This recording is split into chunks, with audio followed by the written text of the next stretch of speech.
Hi friends, welcome back to my channel Padma's kitchen. ಹೇಗಿದ್ದೀರಾ ಎಲ್ಲರೂ? ಚೆನ್ನಾಗಿದ್ದೀರಲ್ವಾ? ನೋಡಿ ಸ್ನೇಹಿತರೆ, ಇವತ್ತಿನ ನನ್ನ ಕೇಕ್ನ ರೆಸಿಪಿ ವೈಟ್ ಫಾರೆಸ್ಟ್ ಕೇಕ್. ಇದನ್ನು ಹೇಗೆ ಮಾಡ್ಕೊಳ್ಳೋದಂತ ನೋಡ್ಕೊಳ್ಳೋಣ. ತುಂಬಾ ಟೇಸ್ಟಿಯಾಗಿದೆ, ಈಸಿ ಕೂಡ ಆಗಿದೆ. ನೋಡೋಣ ಬನ್ನಿ. ಇಲ್ಲಿ ನಾನು ಕೇಕ್ ಸ್ಪಾಂಜನ್ನು ಮೊದಲೇ ರೆಡಿ ಮಾಡಿ ಇಟ್ಕೊಂಡಿದ್ದೀನಿ. ಈಗ ಟರ್ನ್ ಟೇಬಲ್ ಮೇಲೆ ಒಂದು ಬೇಸನ್ನು ಇಡ್ತಾ ಇದ್ದೀನಿ. ಅದಕ್ಕೆ ಸ್ವಲ್ಪ ಕ್ರೀಮನ್ನು ಸೇರಿಸಿ ಮೊದಲನೇ ಸ್ಪಾಂಜನ್ನು ಇಡ್ತಾ ಇದ್ದೀನಿ. ಇದಕ್ಕೆ ಸ್ವಲ್ಪ ಶುಗರ್ ಸಿರಪನ್ನು ಸೇರಿಸ್ಕೊಳ್ಳೋಣ.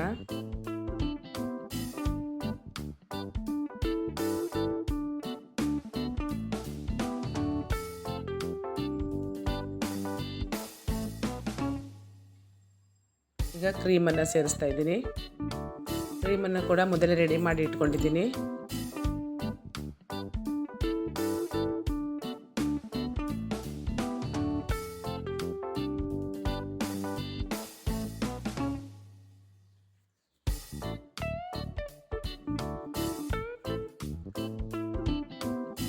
ಇದಕ್ಕೆ ಸ್ವಲ್ಪ ವೈಟ್ ಚಾಕ್ಲೇಟ್ ಗನಾಶನ್ನು ಸೇರಿಸ್ತಾ ಇದ್ದೀನಿ.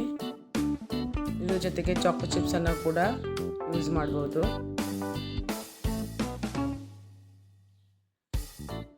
ಎರಡನೇ ಸ್ಪಾಂಜನ್ನು ಇಡ್ತಾ ಇದ್ದೀನಿ. ಅದಕ್ಕೆ ಕೂಡ ಶುಗರ್ ಸಿರಪನ್ನು ಸೇರಿಸ್ತಾ ಇದ್ದೀನಿ.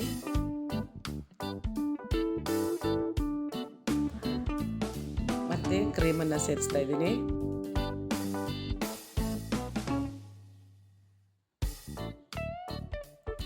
ಕ್ರೀಮನ್ನು ಪೈಪಿಂಗ್ ಬ್ಯಾಗಲ್ಲಿ ತುಂಬಿಸ್ಕೊಂಡು ಸ್ಪ್ರೆಡ್ ಮಾಡೋದ್ರಿಂದ ತುಂಬಾ ಈಸಿ ಆಗುತ್ತೆ. ನನಗಿಲ್ಲಿ ಟೈಮ್ ಶಾರ್ಟ್ ಆಗಿರೋದ್ರಿಂದ ನಾನು ಹಾಗೆ ಡೈರೆಕ್ಟಾಗಿ ಯೂಸ್ ಮಾಡ್ತಾಯಿದ್ದೀನಿ. ಮತ್ತು ಚಾಕ್ಲೇಟ್ ಗನಾಶನ್ನು ಯೂಸ್ ಮಾಡ್ತಾಯಿದ್ದೀನಿ.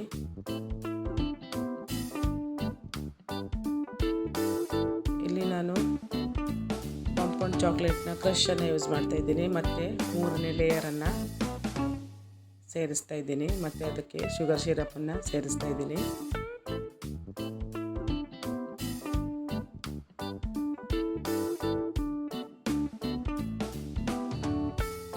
ಕೊನೆಯದಾಗಿ ಕ್ರೀಮನ್ನು ಸೇರಿಸಿ ಕ್ರಮ್ ಕೋಟಿಂಗನ್ನು ಕೂಡ ಜೊತೆಗೆ ಮಾಡ್ತಾ ಇದ್ದೀನಿ ಸ್ನೇಹಿತರೆ.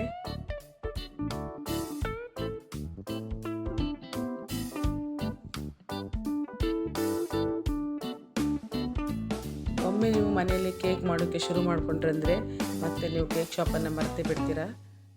ಅಷ್ಟು ಸುಲಭವಾಗಿ ಈಸಿಯಾಗಿ ಕಡಿಮೆ ಖರ್ಚಿನಲ್ಲೂ ಕೂಡ ಆಗುತ್ತೆ ಸ್ನೇಹಿತರೆ.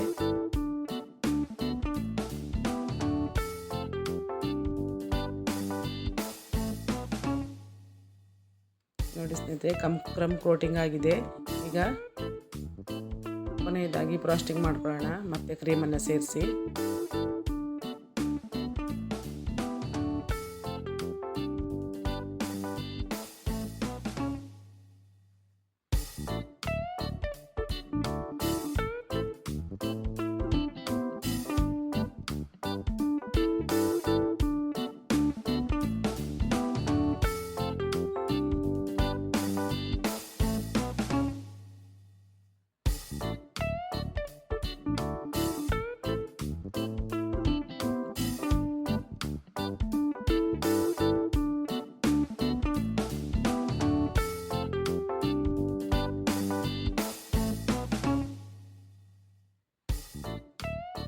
ಈಗ ಸ್ಕ್ರ್ಯಾಪರ್ನ ಸಹಾಯದಿಂದ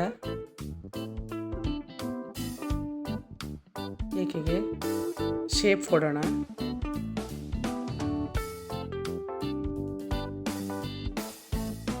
ಪ್ಯಾಲೆಟ್ ನೈಫ್ನ ಸಹಾಯದಿಂದ ಕ್ಲೀನ್ ಮಾಡ್ಕೊಳ್ಳೋಣ.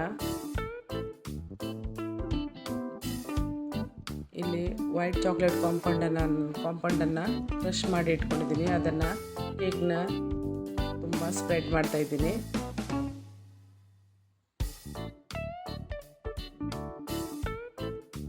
ಈ ರೀತಿಯಾಗಿ ಈಗ ಮೇಲ್ಗಡೆ ಡಿಸೈನನ್ನು ಮಾಡ್ಕೊಳ್ಳೋಣ ಸ್ನೇಹಿತರೆ.